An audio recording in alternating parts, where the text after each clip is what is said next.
Hello प्यारे मित्रों, आदर्श classes के यूट्यूब चैनल पर मैं हूं HNY। आप सभी का दिल खोल करके स्वागत करता हूं। मेरे प्यारे बच्चे, आज मैं आपको बताने वाला हूं आज की इस कड़ी में कि हमारे एशिया का एक हमारा पड़ोसी देश जिसका नाम है श्रीलंका। वह श्रीलंका हमारे पूरे एशिया में एक ऐसा देश है जो वर्तमान समय में आर्थिक तंगी से जूझ करके अपने देश की भलाई और अपने देश के नागरिकों की सुरक्षा करने में सक्षम नहीं हो पा रहा है। मेरे प्यारे मित्रों, आपको मैं बताऊंगा कि श्रीलंका के जो राष्ट्रपति हैं उन्होंने हाल ही में अपना जो राष्ट्रपति भवन है वो क्यों छोड़ा, वजह क्या थी उनके छोड़ने की, और वे जो हैं वो कुछ ही हाल ही समय में अपने राष्ट्रपति पद से इस्तीफा भी देने वाले हैं। तो प्यारे मित्रों, आपको मैं सचेत करूंगा और आप सभी को, देशवासियों को भी आगाह करूंगा कि हमारा देश सुचारू ढंग से चले और हमारा देश इसी तरह विकास करते रहे, क्योंकि हम लोग इंडियन हैं और इंडिया में सबसे बड़ी सुकून की चीज़ है कि हम सभी एक समान जीने का काम करते हैं और अपनी देश के आर्थिक स्थिति को संभालने के लिए हम बेहतर ढंग से टैक्स देने का काम करते हैं और अपने देश को संभालने का भी काम करते हैं। तो प्यारे मित्रों, मैं चलूँगा एक आपको मोटिवेशन कोट करके, हिम्मत मत खोना है, अभी बहुत आगे जाना है।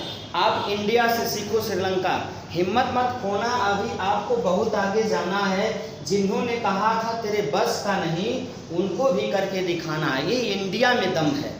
जो कहता है कि इंडिया तेरे बास की बात नहीं है, वो हम करके दिखाते हैं। इसीलिए श्रीलंका, आप भी भारत से सीखो और अपने देश को नई ऊंचाई तक पहुंचाने में सक्षम हो जाओ और अपने देश के नागरिकों की सुरक्षा करने में आप बेहतर आप वहां पर काम करें। और इसी के साथ मैं चलता हूं प्यारे मित्रों, आप देखिए ज़रा कि ये जो श्रीलंका का जो मोस्ट इम्पोर्टेंट क्वेश्चन आपके बीच में, इसी क्वेश्चन के बारे में आपको जिक्र करूँगा कि हाल ही में किस देश के राष्ट्रपति ने अपने राष्ट्रपति आवास को छोड़ दिया है। राष्ट्रपति आवास को छोड़ दिया है, भाग गया वो, समझिए आप जरा, तथा राष्ट्रपति पद से इस्तीफा देने वाले हैं। सोचिए, अब गौर कीजिए, एक ऐसा राष्ट्रपति जो अपने राष्ट्रपति भवन को छोड़ दे और इस्तीफा देने का ये बिल्कुल कगार पर चले जाए। बताओ मेरे प्रिय मित्र, कैसा हाल हो गया है, ये श्रीलंका का हाल हो गया है। तो इसी के साथ मैं आपको बताऊंगा कि आखिरकार ये श्रीलंका का हाल हुआ कैसे ऐसे। ये श्रीलंका इस भुखमरी के, इस आर्थिक तंगी के कगार पर गया कैसे। मेरे प्यारे मित्रों, आप जरा, मैं आपको सिंपल सी भाषा लेकर के चलता हूँ। ये श्रीलंका की बात है, आप गौर करिएगा प्यारे बच्चे, ये श्रीलंका की बात मैं आपको बता रहा हूँ।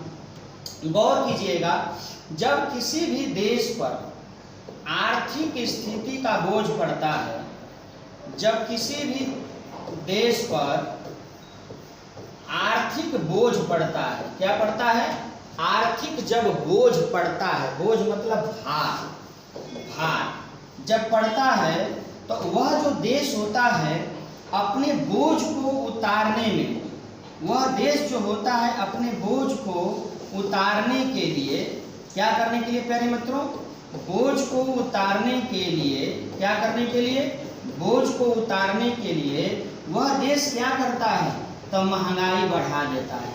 क्या बढ़ा देता है, महंगाई बढ़ा देता है। गौर कीजिएगा, हमारे देश में भी महंगाई बढ़ता है, लेकिन हम लोग तो सह लेते हैं, कोई फर्क नहीं पड़ता। लेकिन उतना नहीं बढ़ता है जितना महंगाई आपको श्रीलंका में बढ़ा हुआ है। तो प्यारे मित्रों, जहाँ पर महंगाई बढ़ेगी तो वहाँ के लोग कैसे खाएंगे, वहाँ के लोग कैसे अपने जीवन यापन को सुचारू ढंग से चलाएंगे। तो समझिएगा, ये हालत, आर्थिक बोझ का भार श्रीलंका पर पड़ा है, क्योंकि श्रीलंका अपने देश की स्थिति को न संभालते हुए विदेशी कर्जा को सबसे अधिक अपने ऊपर ले लिया है। क्या कर लिया है प्यारे मित्रों, विदेशी कर्जा को सबसे अधिक अपने देश के ऊपर लाद चुका है। और वो विदेशी कर्जा है कितना टोटल प्यारे मित्रों, तो वो विदेशी कर्जा है 51 अरब डॉलर। बाप रे बाप, आप सोचो जरा मेरे प्यारे मित्रों, 51 अरब डॉलर विदेशी कर्जा किस पर पड़ गया, तो श्रीलंका पर पड़ गया मेरे प्यारे मित्रों। 51 अरब डॉलर का विदेशी कर्जा श्रीलंका पर पड़ गया है। और इस 51 अरब विदेशी डॉलर कर्जा में जो चीन है वो चीन का कर्जा श्रीलंका के ऊपर कितना है, तो लगभग 11 अरब डॉलर। बाप रे बाप, लगभग 11 अरब डॉलर चीन का कर्जा है। कहाँ पे? तो श्रीलंका पे। कहाँ पे प्यारे मित्रों? तो श्रीलंका पे चीन का 11 अरब डॉलर कर्जा बढ़ चुका है। सोचिए जरा, अब यही चीन जो है श्रीलंका पर बार बार बोझ दबाव मतलब प्रेशर बढ़ा रहा है। जैसे कि होता है ना कि हम किसी से कर्ज ले लेते हैं और हमारे पास उसका कर्ज चुकाने भर कुछ राशि नहीं रह पाती है, तो वो जो कर्ज देने वाला है वो यही सोचता है कि इसका ज़मीन जायदाद घर द्वार जो मुख्य चीज़ें हैं उसको हम क्या कर लें, अपने दिए हुए पैसे के अंदर में ले लें, और वो प्रेशर दबाव डालने लगता है। तो जब डालने लगता है तो जो कर्जा लेने वाला होता है प्यारे मित्रों वो विचलित हो जाता है। उसी प्रकार से श्रीलंका यहाँ आर्थिक तंगी से बिल्कुल जूझ रहा है, आर्थिक तंगी से जूझ रहा है। अब इन चीज़ों से वहाँ के लोगों के ऊपर क्या प्रभाव पड़ा है प्यारे मित्रों, आप जरा समझिए। इन चीज़ों से वहाँ के लोगों पर क्या प्रभाव पड़ा?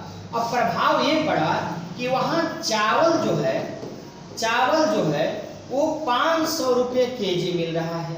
गौर करेंगे प्यारे मित्रों, चावल जो है वो 500 रुपये केजी मिल रहा है। चीनी का जो दाम है वो लगभग 300 रुपये केजी है। उसके बाद आपको मिर्च का जो दाम है, हरा मिर्च की मैं बात बताता हूँ, 700 रुपया केजी है प्यारे मित्रों। टमाटर वहाँ जो है, टमाटर की बात मैं बताऊँ तो टमाटर 250 रुपया केजी वहाँ मिल रहा है। गौर करने की चीज़ है, आप जरा समझिए। तेल जो कच्चे तेल का भाव है वहाँ पर 850 रुपया प्रति लीटर मिल रहा है। गौर करेंगे, अगर आलू की बात हम पूछे तो आलू मिल रहा है 250 रुपया प्रति केजी। ये प्रति लीटर या प्रति केजी का वैल्यू मैं बता रहा हूँ। आप जरा सोचिए, आप दिमाग लगाइए प्यारे बच्चों कि ये श्रीलंका का जो स्थिति है वर्तमान में कैसी भयावह बन चुकी है। क्योंकि सबसे बड़ी, मैंने जैसे बताया कि जब बोझ पड़ेगा देश के ऊपर आर्थिक का, तो वह देश जो होगा अपने देशवासियों पर महंगाई थोपेगा। सिंपल सी बात है, महंगाई थोपेगा नहीं तो पैसा आएगा कहाँ से भाई? अब वो सोचता है कि महंगाई बढ़ा दो, वहाँ से पैसा आएगा तो हम जो कर्ज था वो कर्ज आसानी रूप से क्या कर देंगे, तो चुका देंगे।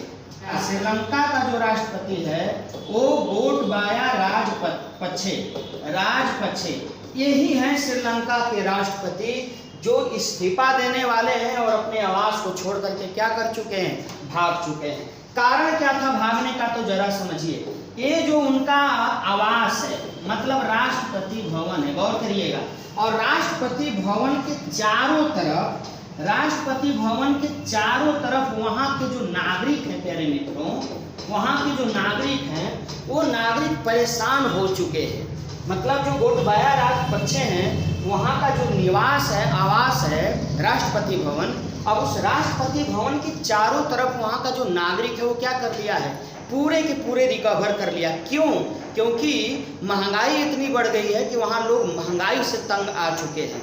इसीलिए वो बोल रहे हैं कि नहीं, अगर आपसे सफर नहीं रहा है, देश चलाने का तरीका नहीं है, तो आप गद्दी से क्या हो जाओ, छोड़ दो। अब इसमें क्या पॉलिटिकल चीज़ है प्यारे बच्चों, अब यहाँ विदेशी भी पॉलिटिकल, जैसे कि एशिया के हैं कुछ देश हैं, जैसे चाइना है, आपको चाइना को आगे बढ़ें तो आपको नेपाल को छोड़ दीजिए, अमेरिका है, रूस है, फ्रांस है, कुछ अदर मतलब महादेशों के भी देश इसमें शामिल हैं जो इस पर दबाव डाल रहे हैं। लेकिन मुख्य रूप से दबाव कौन डाल रहा है प्यारे बच्चों, तो चाइना डाल रहा है। चीन सबसे खतरनाक देश बन चुका है, आपको बताना चाहता हूँ मैं। तो ये आप जानकारी लिए श्रीलंका के बारे में। इसी तरह मैं नई चीज़ें लेकर के आऊँगा आप सभी के, किसी अन्य देशों के बारे में। मैं एक बार आपको लेकर आऊँगा जापान के, अर्थात जापान के जो प्रधानमंत्री थे उनकी गोली मार करके हत्या क्यों की गई, पूरा राज बताऊँगा। तब तक के लिए आप सभी का बहुत बहुत धन्यवाद। अगर आप हमारे चैनल पर नए होंगे तो इस चैनल को कृपया करके सब्सक्राइब कर दीजिएगा, शेयर कर दीजिएगा। जय हिंद।